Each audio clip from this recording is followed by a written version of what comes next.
바뀌었다고 해요. 그래서 앞으로도 빙하기는 계속 있을 것으로 생각이 되고, 빙하기에 생기는 원리는 다음에 또 한번 설명을 드리도록 하겠습니다. 자, 여기서 우리가 언어 문제를 잠깐 한번 살펴보자. 고고학자들에 의하면 3만 년 전에 네안데르탈인들이 사라졌다고 합니다. 그 이유가 뭔가 하면, 네안데르탈인들은 턱이 이렇게 앞으로 나와서 언어를 말하기 어려운 구조죠. 자, 그러면 숲속에서 돌멩이 옆에, 바위 옆에 숨어 있는데 내가 말을 하면은, 야, 저기 있다, 왼쪽 오른쪽 이렇게 하면 되는데 이렇게 할 수가 없잖아요. 큰 바위가 있으니까. 그러니까 말을 잘하는 크로마녉보다는 항상 한 발 늦게 가보니까 이미 잡고 갔다는 거죠. 그래서 크로마녉이 그 네안데르탈인을 친 것이 아니고 스스로 굶어 죽었다, 뭐 이런 표현들이 쉽게 말해서 있는 것이죠. 자, 그래서 여기서 이제 요약은 뭐냐면, 첫 언어의 사용은 원래 수화였을 것이다. 수화. 그래서 네안데르탈인들은 수화를 썼었고, 크로마뇽인은 언어의 손짓이 아닌 소리 중심으로 이제 언어가 되었을 것이다. 그래서 오늘날 저희가 약 한 1% 정도의 그 네안데르탈인의 DNA가 우리 몸에 여전히, 어떤 사람은 3% 정도 되고 들어있다고 그렇게 얘기합니다. 이때 이제 걸어 다니면서 머리는 좋아지고 점점 도구들이 발달되어서 여러분들이 잘 아시는 석기, 청동기, 철기의 시대가 쭉 열려져 있게 되는 거죠. 자, 여기서 선생님 어느 쪽 그림이 좋으십니까? 아니, 좋아하시는 그림. 오른쪽이십니까? 혹시 우리 부총장님 어느 쪽 좋아하십니까? 오른쪽에. 아, 오른쪽에. 뭐 시간 관계상 두 번만 여쭤보겠습니다. 오른쪽을 좋아하시는 분들은 창의성과 직관력이 뛰어납니다. 왼쪽에 저렇게 심플한 그림을 좋아하시는 분은 이성과 논리적인, 뭐 이거 절대 그거 아닙니다. 그냥 그렇다는 얘기입니다. 예, 그렇다는 얘기. 자, 그럼 한번 여러분 테스트를 한번 해보실까요? 어느 쪽으로 돌아갑니까? 답하지 마시고, 만약에 이 하트 마크가 왼쪽으로 돌아가면은, 내가 좌뇌가 발달이 되어 있어서 그래서 내가 말을 좀 잘하지, 이런 분들이고, 오른쪽으로 돌아가신다는 분들은 내가 그래도 창의성이나 직관력은 뛰어나지, 이렇게 보시면 됩니다. 양쪽 다 돌아간다 하면 골고루 다 발달이 됐구나, 이렇게 생각하시면 됩니다. 아시겠죠? 예. 재미로 하는 겁니다. 이 여인은 어느 쪽으로 돌아가시나요? 오른쪽이 아니라 이렇게 예? 돌면은 좌뇌가 발달된 거고, 이렇게 돌면, 자, 한번 해볼까요? 자, 오른쪽 머리를 툭 한번 쳐보십시오. 바뀔 수도 있습니다. 따라 하시는 여러분이 참 재밌습니다. 실제로 바뀝니다. 우리 우리 희정씨 어디 갔나? 우리 희정씨 실제로 해봤더니 바뀌어요. 그죠? 예. 그래서 이제 이것이 일종의 하나, 어느 쪽 뇌가 발달됐는지를 테스트 해보는, 어떤 분들은 발을 보다가 이렇게 몸을 보면은 또 바뀐다는 분도 있습니다. 한번 나중에 가져가셔서 한번 해보시기 바랍니다. 예, 여기서 정리를 좀 하고 가겠습니다. 도구가 갖는 빛과 그림자입니다. 자, 도구를 사용하게 됨으로써 굉장히 편해졌습니다. 그리고 생산성도 무지무지하게 높아졌습니다. 그러나 빈부의 격차가 생겼습니다. 빈부의 격차는 쉽게 생깁니다. 똑같이 씨를 뿌리고 했는데 재수 없이 강물이 우리 논을 훑고 지나가면 저는 그 집에 가서 일을 해줘야 됩니다. 그렇죠? 뭐 간단한 얘기입니다. 네? 자, 그래서 생산성이 확대되었지만 이 빈부의 격차가 일어나서 더 나아가서 인간의 욕심 때문에 계속 기계를 발달하고, 그래서 오늘날 우리가 이렇게 어려운 지경에 놓였던 거죠. 자, 한 인간이 가지고 낼 수 있는 에너지는 150와트 정도 된다고 합니다. 물론 이 얘기는 제 얘기가 아니고 세상을 움직이는 물리 정갑수 이 책에 나와 있는 표현 그대로입니다. 자, 동물 에너지는 약 750와트가 된다고 그래요. 그럼 우리가 1마력은 영국과 프랑스가 조금씩 다르죠. 대충 740 이거나 비슷합니다. 그리고 우리가 기계 에너지는 동물 에너지의 10배 정도가 됩니다. 자, 사람이 혼자 할 때는 주로 대가족이어야 됩니다. 온 가족이 다 모여서. 대가족이 안 하려면은 뭐가 많아야 됩니까? 동물이 많아야 됩니다. 동물 가지고는 택도 없죠. 요즘은 기계로 그냥 하루에 싹 다 해버립니다. 원자 에너지는 뭐 얼마가 될지 그 끝을 제가 가늠할 수 없어서 물음표로 대신했습니다. 이 에너지라는 말은 그 그리스의 그 에르곤이라는 이런 데서 나왔다고 얘기를 합니다. 자, 우리 창원의 기계산업을 한번 제가 찾아봤습니다. 창원의 그 역사책을 보면 우리 이 창원에 지금 이런 기록이 있더라고요. 동읍, 산남리, 합산마을, 조개더미 등등해서 신석기 시대부터 저희가 거주를 했고요. 신석기라고 하는 것은 그냥 짱돌을 쓰는 것이 아니라 짱돌을 갈아서 예리하게 만들어서 적절한 가공의 절차를 밟았던 거죠. 그 다음에 약 기원전 10세기부터 청동기 시대가 되겠죠.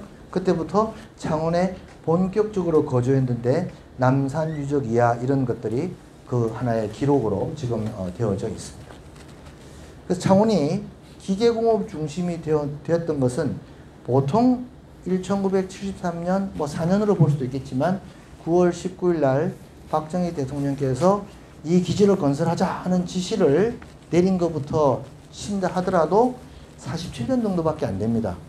그러나 좀 더 높이 보면은 적어도 청동기 시대, 철덩어리라는 관점을 보면은 청동기 시대로 본다면 약 4,000년 정도가 돼요. 저는 여기서 잠깐 우리 창원을 좀 말씀드리고 싶은 것이, 저는 물론 전공은 전기입니다만은 우리가 창원이 기계공업 중심인데 지금 창원이 많이 어렵습니다만은 저는 금방 회복될 것으로 보는데 그 중에 가장 큰 이유가 아래쪽에서는 리쇼링입니다. 자, 제조업이 국내에 맞지 않아서 전부 다 해외로 나갔습니다. 그죠? 근데 이제는 전부 다 돌아오도록 지금 유도하고 있습니다. 그 엄청난 공장의 설비, 제조 설비를 다시 꾸민다는 것은 엄청 어려운 일이죠. 우리는 지금 조금 어렵지만 이미 그 시설들이 인프라가 다 돼 있지 않습니까? 우리가 조금만 노력하면 쉽게 극복할 수 있는 그런 상황을 생각하고 여러분 좀 힘내시고 저희 정기연구도 열심히 돕는 조력자가 되도록 하겠습니다. 예, 약 4만 년 전이 돼서 이제 호모 사피엔스 영리하고 영리한, 이제 오늘날 우리 현대인에 거의 가까워져 이고 있습니다. 그 다음에 뭐 아메리칸 인디언에 이런 쪽들은 다 넘어가도록 하겠습니다. 다음에 이것도 다 넘어가겠습니다. 제일 맨 아래쪽에 보시면 이제 현대로 점점 다가오고 있는데 약 1만 2천 년 전에 그 시대를 우리가 홀로세라고 얘기를 하는데요. 완전히 조화로운 시대, 그냥 뭐 사람이 살기 너무 좋은 시대라고 우리가 평가를 합니다. 자, 이로부터 약 한 7649년 후에 고조선이 생겼습니다. 고조선이 생겼고요. 4351년 전에 환인의 아들 환웅이 무리 삼천을 이끌고 하늘에서 내려왔습니다. 이때 뭘 했습니까? 곰과 호랑이가 와서 사람이 되도록 허락해 주십시오 했습니다. 그래서 그때 뭘 줬죠? 쑥 한 타래하고 마늘 20쪽을 주면서 100일 동안 있거라 했더니 곰은 참고 있다가 21일 만에 가죽을 벗고 웅녀가 됐습니다. 그죠? 우리 바로 단군 신화의 스토리입니다. 자, 잠깐 그 다음을 한번 보시겠습니다. 한민족은 생명과학의 효시다. 이해하시겠죠? 곰을 물론 호랑이 좀 실패했습니다. 곰을 쑥하고 마늘을 기간을 100일을 줬는데 그것도 약 5분의 1로 앞당겨 가지고 21일 만에 초고속 속성으로 해서 사람을 만들었던 엄청난 민족이라는 자부심을 좀 가지셨으면 좋겠습니다. 제가 우리 연구원들한테 얘기하고 있습니다. 스마트 팩토리의 원조가 뭐냐? 우리나라에 있다. 그게 바로 물레방아입니다, 여러분들. 꼭 전기를 쓰라는 법은 없습니다. 이집트에도 보면은 옛날에 물을 가지고 그런 풍차나 이런 걸 톱니바퀴를 돌려서 했던 기록들이 많이 있죠. 우리 시간을 예측했던 해시계 물치계가 있습니다. 그 다음에 구텐베르그가 뭐 전 세계에서 뭐 최초라고 하지만 택도 없는 얘기고 우리나라가 1234년에 구텐베르크보다 둘년 200년이나 더 앞서 있었습니다. 굉장히 우수한 민족이었다는 것을 우리가 볼 수가 있습니다. 우리 지금 있는 이 근처 옆이 아마 김해쯤 되겠죠. 옛날에 가락국이었죠. 여러분들 노래가락이라는 표현이 있죠. 노래가락이 뭡니까? 우리는 노래 멜로디로 아시지만 노래가락은 원래 우리로 말하면 놀이배입니다. 놀이배. 그러니까 배가 안에서 우리 흔히 말하면 그래서 노래방 기기를 틀어놓고 노는 것이 바로 노래배죠. 그것을 우리가 가락이라고 했습니다. 이 가락이 바뀌어서 카약으로 나온 거죠. 카약이라는 단어는 바로 가락에서 나왔다는 그런 학설들이 있습니다. 학설들이. 조금 의심해 하시는 그런 눈치시고 빨리 넘어가도록 하겠습니다. 예, 제가 얼마 전에 그 단군 신화를 완성하자는 글을 좀 썼는데요. 한번 여러분 한번 상상을 해 보십시오. 여기 지금 곰하고 호랑이가 와서 예쁘게 앉아가지고 어떻게 좀 도와주십시오 했습니다. 요걸 먹고 사람이 되거라 했습니다. 자, 이때 환웅은 호랑이를 미워했던 것일까요? 아니면 곰을 더 이뻐했던 것일까요? 왜 곰은 먹을 수 있고 호랑이는 먹을 수 없는 이런 불공정 게임을 시작했습니다. 그래서 제가 이 글에다가 뭐라고 썼는가 하면 호랑이가 먹을 수 있는 물고기하고 육고기를 줘서 집 나간 호랑이를 불러서 다시 사람을 만들자. 그래서 우리 단군 신화를 완성하자. 그래서 보시면 여기 있습니다만은 우리가 늘 토끼로 상징되는 것이 아니라 대륙을 향한 호랑이. 그 다음에 아시아의 왼쪽과 오른쪽을 보는 이런 호랑이의 DNA를 좀 키워가면 되겠냐 하는 이런 글을 제가 잠깐 써봤습니다. 이런 얘기는 우리가 조금 너무 온순한 민족인지는 모르겠습니다. 예, 조금은 어그레시브한 그런 마음가짐을 좀 가졌으면 좋겠다는 메시지를 여러분들에 전달해보고 싶습니다. 자, 잠깐 좀 지루하시죠? 아, 지루 안 하십니까? 그러면 제가 잘하고 있는 겁니까? 네. 그러면 더 잘하는 의미에서 한 가지 소개해드리겠습니다. 자, 한번 보시죠. 제가 항상 어디 가면 대변하고 우리 연구원들은 지금 여러 발언 들었습니다. 경상도 사람들은 쌀 발음을 못한다고. 쌀 발음을. 그죠? 우리 이정환 원장님 그 소리 많이 하셨잖아요, 저한테. 한번 본인 입으로 한번. 쌀. 아니, 경상도 사람들 못한다고 놀리셔서. 예, 아니, 이게. 쌀. 아, 지금 굉장히 이제 고위층에 계시다 보니까 표준어를 쓰시려고 애를 쓰시는데요. 원래 우리 경상도 사람들은 쌀 발음을 못하게 되어 있습니다. 왜냐하면 여러분들 제가 물이라는 글자를 써놓고 읽어보시라면 물이라고 읽지 몰이라고 읽겠습니까? 그죠? 원래 이 쌀의 원래 앞에 글자가요. 옛날 글자가 비읍, 시옷 우리가 없다 할 때 아 리을입니다. 자, 그러니까 여기다가 차가 붙으면 뭐죠? 비읍이 내려와서 찹쌀. 조가 붙으면 좁쌀. 좁쌀이라고 하지 않습니다. 좁쌀. 이 매가 뭐죠? 메밀인 거 아시죠? 메밀쌀. 예? 그래서 맵쌀.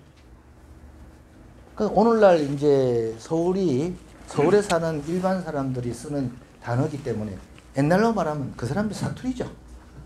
이제 세상이 좋아져서 좀 바뀌어서 이제 좀 우리가 그런 거지. 여러분들 어디 가시면 꼭 이 말씀 하셔도 됩니다. 이거는 정확한 얘기입니다. 그래서 저기 항변 좀 해주시고 우리가 날씨가 쌀쌀하네 이런 말을 잘 안 합니다. 날씨가 쌀쌀하다는 말 쓰고 먹는 쌀 할 때는 쌀 이렇게 얘기하는 거죠. 이유가 있습니다. 자, 꼬리 달린 이형 아십니까? 훈민정음에 나오는 거잖아요. 자, 이 발음 하실 수 있습니까? 우리 저 연구원에 있는 분들은 빼고 우리 회장님 발음 한번 해보시죠.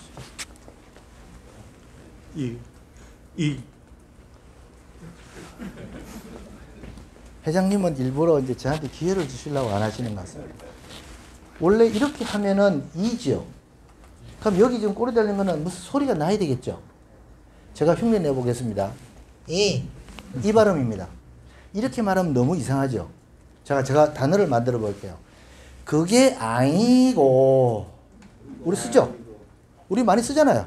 그게 아니고 할 때 이 발음이 제가 약간 이제 과장한다고 코를 잡고 했습니다. 그게 아니고 우리는 알면서도 발음을 안 하고 있습니다. 이걸 써놓으면 발음을 못해요. 우리는 하고 있으면서. 이 경상도가 보통 기록들이 남아있는 게 아닙니다. 자, 우리 이정환 원장님 이거 발음 못하시면 보십시오. 자, 해보이소. 여기서부터 자. 이에 이승, 이에 이승, 이에 이승, 이에 이승. 제가 못한다고 말씀드렸죠. 자, 이제 노충식 본부장님의 본색을 드러내실 때가 왔습니다. 해보이소. 이에 이성, 이에 이성, 이에 이성, 이에 이성. 확실히 다르죠? 박수 한번 쳐. 자, 우리 경상도에는 중국으로 말하는 사성이 살아있다는 얘기입니다. 예? 눈 이런 식으로 살아있다. 예. 다음 넘어가도 되겠습니까? 예, 창조 신화입니다. 이거에 대해서는 종교기 때문에 여러 가지 이제 논란이 있습니다만은 우리 단군 신화도 똑같이 설명드렸듯이 약 4004년 전에 에덴 동산은 터키의 동쪽 이라크 지역이라고 성서학자들이 추측하고 있습니다. 물론 다른 사람들이 동의 여부는 모르겠습니다. 그리고 노아의 방주는 터키의 아라랏산에 놓였다 라고 얘기도 하고 있습니다. 아마 교회 나가시는 분들은 다 한 번씩은 들어보셨던 얘기일 것 같습니다. 그리고 창조신화가 바로 하느님이 아담을 창조하시고 깊이 잠을 들게 해서 옆구리 갈비뼈를 뼈서 하와를 만들었죠. 이 대목에서 남자의 갈비뼈가 여자의 갈비뼈보다 하나 적다. 맞습니까? 빨리 세어보십시오. 이게. 우리 여성분들은 하나 남으면 남는다고 말해서 아닙니다. 예, 다 똑같습니다. 아마 상징적인 의미인 것 같습니다. 예. 그래서 여기서 정리를 한번 해보면은 대충 이제 진화가 다 되어가고 있는데요. 하나님께서 나는 너를 너무너무 사랑한단다. 그래서 조금 전에 말씀드렸던 아담과 하와를 창조를 하셨는지, 그 다음에 하나님이 네 일은 네 알아서 잘해라 해가지고 저기 단세포 생물서부터 지금까지 설명드렸던 이러한 현대인으로 진화가 됐는지는 모르겠습니다. 하여튼 1967년에 모리스가 썼던 벌거벗은 원숭이, 바로 인간을 말하죠. 유인원이라고 말하는 것이 총 194종이 있는데 그 중에 193종은 털이 있고 나머지는 털이 없습니다. 이 털이 없다는 이유를 불의 사용으로, 불을 쓰다 보니까 여성분들 왜 머리가 이렇게 길면 요리하다가 타잖아요. 그죠? 그러니까 머리를 묶으시잖아요. 똑같은 거죠. 그래서 하도 그렇게 하다 보니까 털이 없었다는 그런 얘기도 있긴 합니다.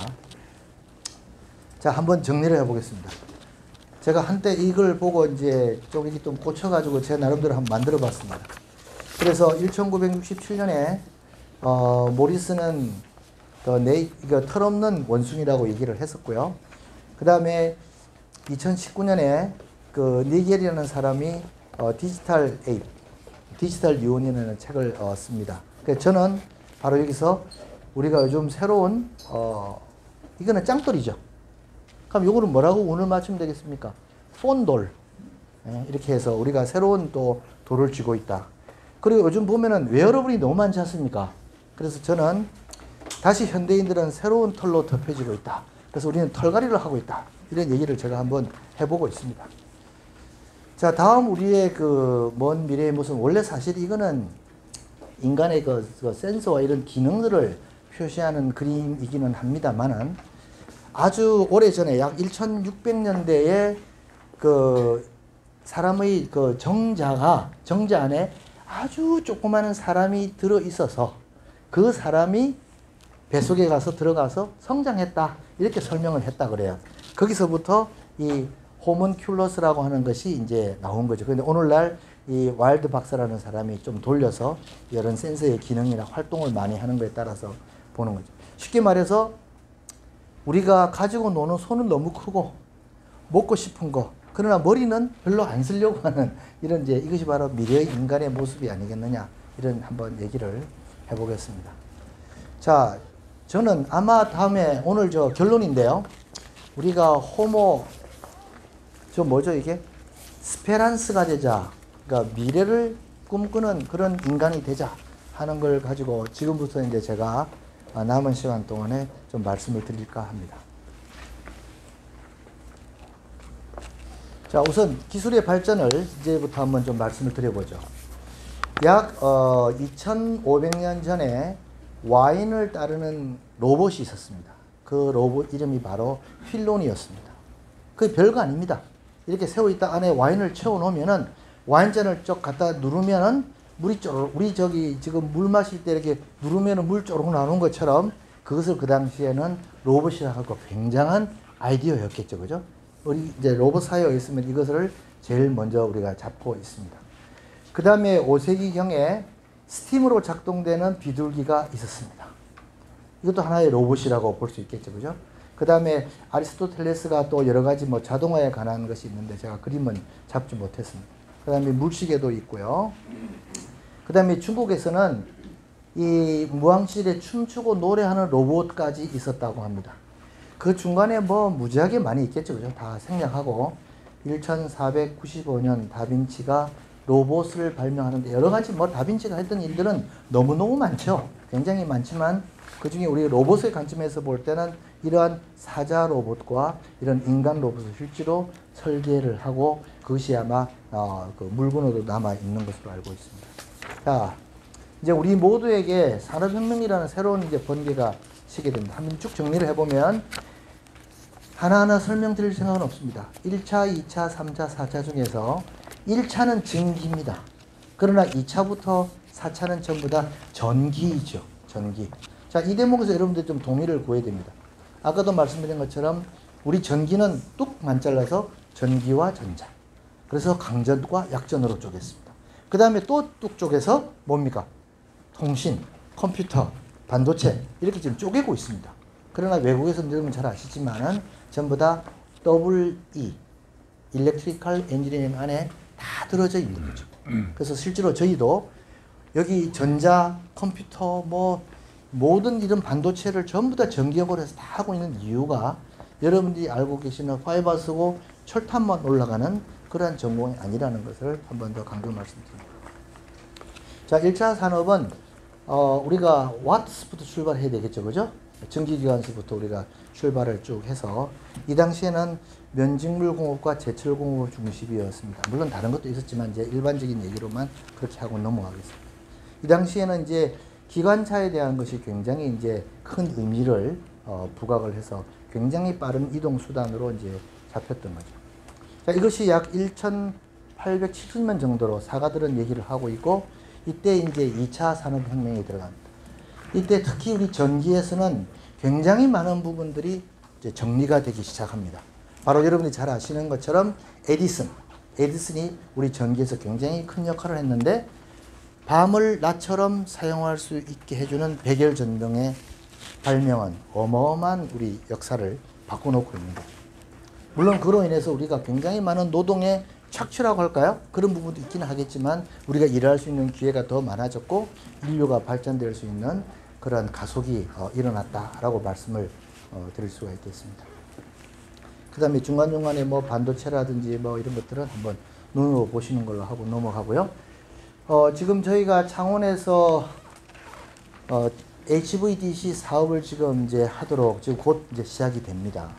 자, HVDC라고 하는 것은 정확하게 표현하면 하이 볼테이지 DC 트랜스미션입니다. 근데 우리가 뒤에를 줄이고 HVDC라고 얘기하는데 직류로 고압 송전을 하는 부분을 말하죠. 그러니까 왜 자꾸만 고압이냐? 저런 철탑들이 왜 존재하는가 하면 저기 왜 산에 가 있을까요? 위험하기 때문에 산에 가 있겠죠. 저런 것이 약 한 76만 볼트 정도, 76만 5천 볼트 뭐 이렇게 됩니다. 30몇만 볼트 이렇게 지금 되고 있습니다. 그러니까 굉장히 사람들이 그 접근하기 어려운 곳에 갖다 놔야 되겠죠, 그죠? 근데 왜 이렇게 고압으로 하느냐? 여러분들 폭포가 100m인데 물 한 방울 똑 떨어지는 거하고 1m인데 물이 100방울 떨어지는 거하고 비교해 보면 택배 손실로 얘기할 수 있죠. 가벼운 물건은 뭐 택배도 쌀 거 아닙니까? 무거운 물건은 굉장히 택배비가 많이 들어가겠죠. 그래서 한국전력에서 전기를 공급을 할 때 가급적이면 흐르는 것이 작도록, 그래서 전류를 작게 해야 하려면 전압을 높일 수밖에 없는 거예요. 그래서 계속해서 전압이 올라가고 있습니다. 그런데 이제 여러분들 잘 보시면 여기 잘 안 보입니다만 선이 세 가닥이 갑니다. 이것을 우리가 삼상이라고 하죠. 그럼 항상 묻는 게 뭔가 한 가닥 하고 오고 가면 어디로 오느냐? 이 세 개가 서로 자기네들이 알아서 주거니 받거니 주거니 하도록 되어 있습니다. 이걸 우리가 삼상이라고 얘기를 하는데, 선이 세 가닥 가는 것보다는 두 가닥 가는 게 더 좋죠. 두 가닥 가려면 바로 다시 직류로 가야 됩니다. 그래서 죽었던 1890년에 AC로 완전히 바뀌었던 이 DC가 요즘 다시 부분적으로 되살아나고 있는 겁니다. 그 이유는 바로 경제적 관점이다, 이렇게 보실 수가 있겠죠. 굳이 또 하나 살을 붙이자면 신재생 에너지가 생기고 있는 그 출력 부분이 바로 여러분들 배터리하고 똑같은 직류이죠. 그래서 그런 부분도 우리가 있다고 좀 약간 말씀드릴 수가 있겠습니다. 오른쪽에 좀 작지만 이 그림은 뭔가 하면요, 그 당시에 에디슨이 만들었던 이 전구를 쓰기 전에 그 가스 램프를 썼습니다. 쉽게 말하면 여러분들 옛날 영화 보시면은 뭐 그 횃불 같은 거 꽂아놓고 밤에 무슨 잔치도 하고 했지 않습니까? 그런 것처럼 그게 위험하고 너무 연기가 많이 나오니까 이제 가스 램프로 바뀌는 거죠. 아마 여기서 여러분들 어릴 때 카바이드라는 거 기억하시죠? 덩어리를 넣고 물을 부어서 뚜껑을 씌우면 위에 불이 뽕 나와서 촛불처럼 켜지는 그런 게 있었습니다. 마치 그런 것을 이 가정에다가 다 달아놓는 거예요, 여기다가. 그러면 이제 저녁만 되면은 성냥불을 그어서 그걸 일일이 다 켜야 되는 거죠. 일일이 다 켜야 되는. 그럼 냄새도 좀 나고 그렇겠죠, 그죠? 그러니까 이제 이때 에디슨이 저거를 바꾸면 참 좋겠다는 생각을 했겠죠. 그래서 했던 얘기가 뭔가 하면, 그 당시에 그 가스 램프하고 불밝기가 똑같은 그런 백일등을 개발을 했던 거예요. 그것이 그 당시에 100와트 전구였습니다. 왜 100와트가 됐느냐? 그게 뭐 50도 해보고 60도 해보고 다 해봤겠죠. 해봤는데 100와트가 되어야만 그 가스 램프의 불밝기하고 같았다는 거죠. 여러분 생각해 보십시오. 저 전기자동차 참 좋습니다. 그런데 1m밖에 못 갑니다. 아무도 못 사죠, 그죠? 예? 전기 램프가 참 좋습니다. 그러나 전기 램프를 한 100개쯤 켜야지 겨우 책을 읽을 수 있습니다. 아무도 안 하죠. 그래서 에디슨이 그 비슷한 필라멘트를 개발하려고 혼신의 힘을 다했던 거죠. 여러분 잘 아시는 건 3000여 번의 실험을 했었다 하는 얘기를 하지 않습니까? 그래서 이제 이렇게 바뀌다 보니까 굉장한 인기죠. 전기의 큰 장점이 뭔가 하면 깨끗한 거죠. 효율이 좋은 거죠. 또 공급이 편한 거죠. 이런 몇 가지 장점들이 있습니다, 전기가. 그래서 오늘날 저희가 전기 시스템으로 자꾸만 변경되고 있죠. 여러분들 되게 예전 같으면 가스로 이렇게 밥을 하던 것이 요즘 뭐로 바뀝니까? 인덕션으로 다 바뀌지 않습니까? 자, 그런 것들은 전부 다 우리가 전기화로 가는 그 과정이다, 이렇게 말씀을 드릴 수가 있는데, 바로 이것이 뭔가 하면 여기서 하나, 둘, 셋, 넷, 다섯, 여섯, 일곱, 여덟, 아홉, 열 개만 세겠습니다. 10개가 넘습니다. 그 당시에 전기 수요가 너무나도 폭발을 해서 뭐 이 집 저 집 갈라니까 여러분들 우리 저 뒷골목에 가면은 뭐 성다발이 너무 많지 않습니까? 그런 것처럼 그 당시에 전기를 굉장히 많이 바꿨는데, 말하자면 그죠? 개똥이 엄마 아직도 가스램프 가스 불써? 좀 바꿔봐, 이런 얘기죠. 그러니까 서로 폭발적으로 이렇게 경쟁적으로 바뀌어서 전기 수요가 아주 폭발을 합니다. 바로 이제 그런 그림을 나타내고 있는 부분이 바로 이런 부분. 요거는 여러분들 요즘 저 자동차 이름 중에 테슬라 있죠? 테슬라가 만들었던 바로 모터죠. 테슬라가 만들었던 모터.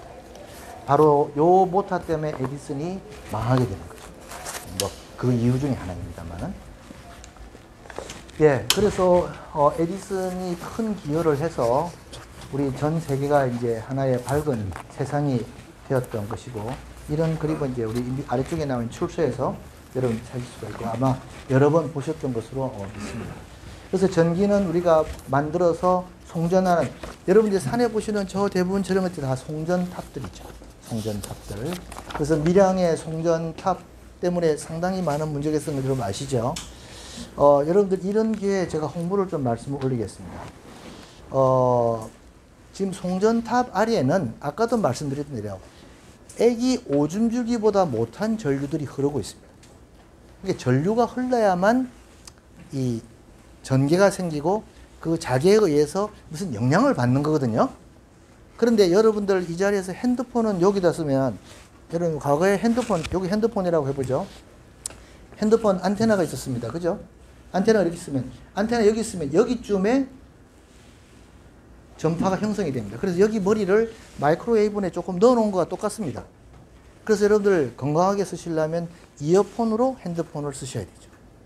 근데 이것이 안으로 들어갔습니다. 이렇게 하면은 이제는 어느 쪽이 문제가 되겠습니까? 여기 쪽이 문제가 되겠죠. 예? 암은 핸드폰 때문에 생길 수 있는데 송전탑 때문에 암이 생겼다고 들어누우니 우리는 할 말이 없습니다. 그래서 저기 아래에는, 그래 제가 뭐 안 생긴다고 100% 말씀드릴 수 있지만 그 암이 무엇으로 생겼는지는 모릅니다. 여러분들 대개 누워 주무실 때 깔고 주무시는 뭐죠? 전기 담요 때문에 생겼는지, 그 형광등에서 나오는 전파 때문에 생겼는지, 우리가 하는 핸드폰에 생겼는지를 모르는데 그보다 훨씬 높은 그 위에 지나가는 그건 어떻습니까? 굉장히 위험하다고 생각하시는 거예요. 그러니까 조금 우리가 한번 사실을 직시할 필요가 있고, 또 하나는요, 우리 요즘 이제 보기 싫어서 지중화를 하죠.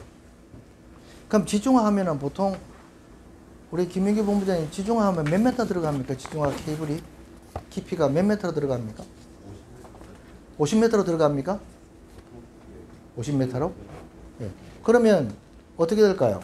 저기 지금 송전탑 높이는 얼마가 됩니까? 그러면 여러분들 어떤 게 더 안전하겠습니까? 오히려 송전탑이 더 안전합니다. 땅은요 100m, 200m를 팔 수가 없지 않습니까? 근데 우리 눈에 안 보이기 때문에 안전하다고 생각하는데 실제는 여러분들이 알고 계시는 건 정반대라는 거죠. 그래서 한전으로서 볼 제일 전기가 문제가 있는 것이 바로 뭐죠? 물기잖아요. 물기. 땅이 있으면 물기가 많지 않습니까? 물기가 많으면 우리 여름철에 장마철에 특히 누전을 조심하십시오 라고 하는 판인데, 하여튼 좀 그러한 우리가 그 명과 암이 있습니다. 예, 이제 정리를 한번 해보겠습니다. 하나님은 번개를 창조하셨고 인간은 전기를 발견했고 인간들은 그 전기를 또 이용해 왔습니다. 입증하고 비례침을 발명하고 전구가 발명된 것까지 이제 대충 주요한 것을 말씀을 드렸습니다. 제3차 산업혁명에 들어갑니다. 지금 저희들이 가지고 있는 거의 모든 문명은 여전히 3차 산업혁명 내에 들어있다고 봐야 되겠죠. 아마 여기 보시면 뭐 과거의 물건들이 아닙니다. 대부분 다 현재의 물건들을 지금 다 정리하는 거죠. 이때는 주로 인터넷이나 로봇, IT 이런 것들이 이제 주목이 되고, 타임즈에서 1994년 7월호에 표지 모델이 바로 인터넷이었다는 거죠. 그 당시에 그런 핫 이슈가 됐다고 말씀을 드릴 수가 있겠습니다. 그래서 이제 3차 산업혁명 이후에 전기의 보급이 굉장히 활발해지고 있고, 여러분들이 잘 알고 계시는 스마트 그리드. 스마트 그리드, 항상 여러분들 스마트라는 말이 나오면 꼭 우리말로 똑똑한으로 바꿔주십시오. 그러면 금방 알 수 있습니다. 그리드가 바로 뭔가 하면 우리 전력망이거든요. 선로거든요. 쉽게 말하면 선로인데, 선로가 똑똑해서 뭐 하겠습니까? 서울대학 가겠습니까? 아닙니다. 선로가 똑똑한 것은 절대로 전기가 끊어져서는 안 된다는 얘기죠. 아무리 전기를 많이 써도 전압이 떨어져서는 안 된다는 얘기죠. 어떤 일이 생겨도 전압이 올라가서 안 된다는 얘기죠. 항상 전압이 사용자가 쓰기 좋은 상태로 유지가 될 수 있는 그러한 시스템이 바로 스마트 그리드고 똑똑한 그리드죠. 스마트 팩토리는 뭡니까? 똑똑한 공장 시스템 아닙니까? 똑똑해서 뭐 할 겁니까? 물건 만들 때 제대로 잘 만드는 게 똑똑한 거 아니겠습니까? 앞으로 여러분들 스마트라는 얘기는 전부 다 똑똑한으로 번역하시면 금방 이해를 하실 수가 있다고 봅니다. 저희 아래쪽에 보시면 제가 지금 열심히 하려고 하고 있는 이제 전기 추진선도 지금 아래쪽에 나와져 있습니다. 지나가시다 보면은 그 창원대로 입구에 길쭉한 그 건물이 있는데 그 LBTS라고 써져 있습니다. 랜드 베이스드 사이트인가? 뭐 이렇게 되죠? LBTS 테스팅 사이트. 그 안에가 잠수함을 이렇게 풀어 헤쳐놓은 그 길이 한 100m 정도의 폭은 한 30m 정도 되는 큰 건물들이 있습니다. 그것이 바로 이제 그런 전기 추진선들을 연구하는 그런 설비들이라고 볼 수 있겠네요. 그 다음 여기는 이제 조금 미래적인 얘기들도 들어있고, 여기는 지금 보면 제가 와서 한번 추진해 보자고 하는 플라잉카도 있습니다. 플라잉카. 앞으로 여기 오늘 강의 들으신 분들에게만 말씀을 조용히 드려야 되겠는데, 플라잉카가 이제 활성화되면 앞으로 아마 산 꼭대기 맹지가 아마 엄청나게 비서지지 않겠는가. 지금 맹지를 접근하려면 남의 땅을 건너서 가야 되잖아요. 근데 플라잉카는 바로 날아서 가기 때문에 지금 조금 여유가 되시면 산 꼭대기를 좀 사놓으시면 아마 어서 팔려고 할 겁니다. 그죠? 그때 이게 좀 미리 좀 사놓으시면 아마 참 좋지 않겠나. 한국은행에서 지원도 좀 해주시죠. 예, 감사합니다. 예. 자, 우리 저 전기의 역할을 여러분들이 좀 이해를 좀 돕는 좀 유치할 수도 있습니다만은, 막 밭에서 캐낸 당근을 보면은 흙이 많이 묻어 있죠.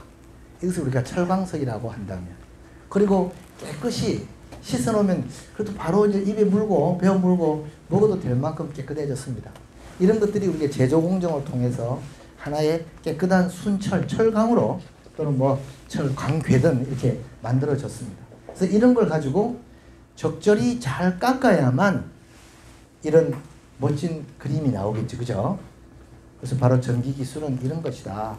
그래서 철덩어리에 우리가 가지고 있는 모타의 기술을 움직이게 해주고, 그 다음에 제어의 기술을 정밀하게 해주고, 거기다가 마이크로 프로세서를 연결해서 사람이 해낼 수 없는 영역까지 해낼 수 있는 그런 시스템을 하는 곳이 바로 저희 전기연구원이다. 이렇게 이해를 해주시면 좋겠고요.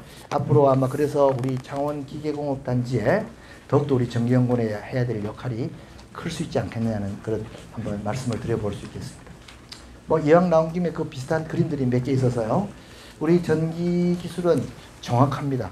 그리고 또 정밀하고 신속하고 제어가 가능하고 또 청결, 영어로 하면 클린한 에너지죠.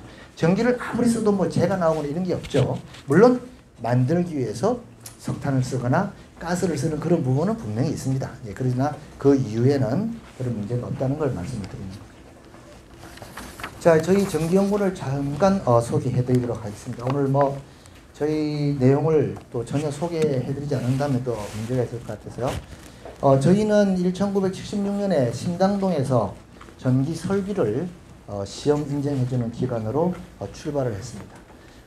제가 여러 차례 말씀을 올렸습니다만은 시험 인증을 한다는 것은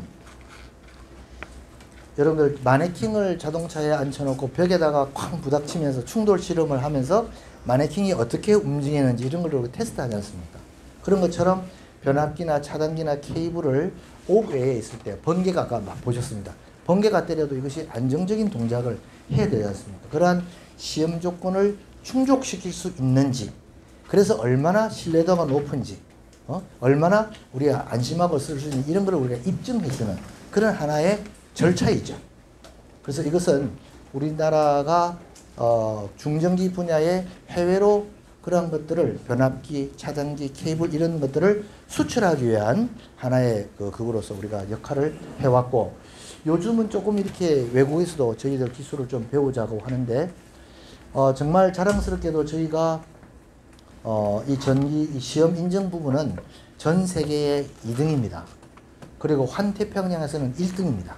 그래서 굉장히 우리 자부심을 가지고 있고, 일본이나 중국에서도 줄을 서서, 다른 거는 소부장에서는 배짱을 내밀지 몰라도 시험 인증 부분에 관해서는 우리한테 무릎을 꿇을 수밖에 없는 이런 상황입니다. 경우에 따라서는 조금 순서를 딜러 흘릴 생각도 없지 않아 있습니다. 김민규 부모님 알으셨죠? 예. 예. 그 다음에 이제 저희가 여러분들 잘 아시는 에트리하고 원래는 한봄이었습니다. 그 이후에 그러다가 이제 분리되어서 애트리가 되고 우리 정기영문이 됐는데요. 저희들이 소속이 좀 바뀐 적도 있고요. 그 다음에 2017년에는 이제 오늘날 과기부로 저희가 최종적으로 되었습니다. 올 10월 30일 날 저희가 44주년 행사를 하려고 하고 있고요. 제가 온 2018년 4월 16일부터 경남 창원 정기영원으로 이름을 바꿔서 열심히 활동을 하고 있습니다. 이름을 공식으로 바꾼 건 아니고 이제 그런 마음으로 살고 있습니다. 저희가 일반 사항입니다. 인원은 저희들이 한 760명 정도 지금 되고요. 물론 여기는 이제 학생들도 다 이제 포함을 좀 시켰습니다. 올해 예산은 제가 와서 한 300억 정도 이상 올라갔고 한 1,725억 원 정도가 되고 지금 아마 곧 아마